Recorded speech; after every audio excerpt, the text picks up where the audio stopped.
O uso de eletrônicos, ele não causa uma escoliose, mas ele pode alterar postura, principalmente a cifose, o aumento daquela curvatura lateral, a cifose da criança, adolescente ou adulto que está usando muito dispositivo.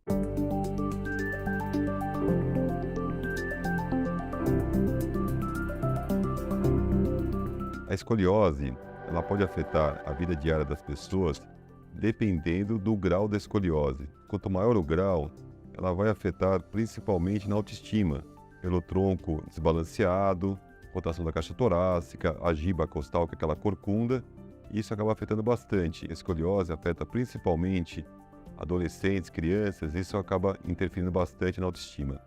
Outro fator importante daí mais na fase adulta, e quanto maior a escoliose, maior a incidência de dor. Isso pode impactar bastante na qualidade de vida. A escoliose, ela é uma alteração genética, são genes, mais alguns fatores como o tronco, a posição do tronco, a musculatura em volta, esses vários fatores que agem no desenvolvimento e na gravidade da escoliose. O uso de eletrônicos, ele não causa uma escoliose, mas ele pode alterar postura, principalmente a cifose, o aumento daquela curvatura lateral, a cifose da criança, adolescente ou adulto que está usando muito dispositivo, devido a principalmente a queda da cabeça para frente. Ele flete a cabeça, isso vai encurtando a musculatura peitoral e alterando a postura.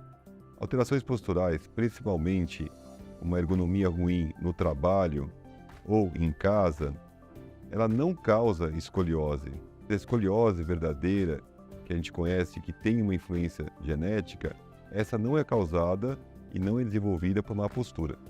O importante é entender que a maioria das escolioses, mais de 80%, ela acaba se desenvolvendo e aparecendo durante o estirão de crescimento. Então, nessa fase, as crianças acima de 8, 9, 10 anos, periodicamente os pais devem examinar a altura do ombro, a altura da escápula, a altura da cintura e ver se tem alguma simetria nessas relações, da esquerda para a direita. Avaliar também a caixa torácica, ver se tem uma costela de um lado mais levantada que outra.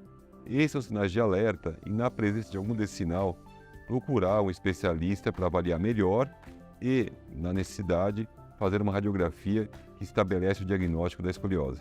A escoliose, ela pode causar dor na fase adulta.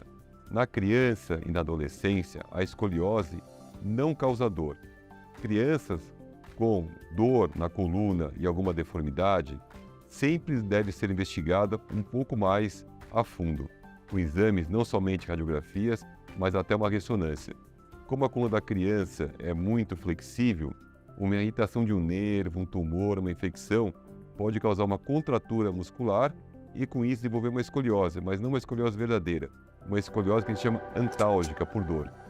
Importante a gente entender nossa coluna. Quando a gente olha de lado, ela tem duas curvas normais, que é a lordose cervical, a cifose torácica e a lordose lombar. Essas curvas são importantes principalmente para o equilíbrio nosso na posição ereta, a coluna agindo como uma mola de equilíbrio. Então essas curvaturas são normais.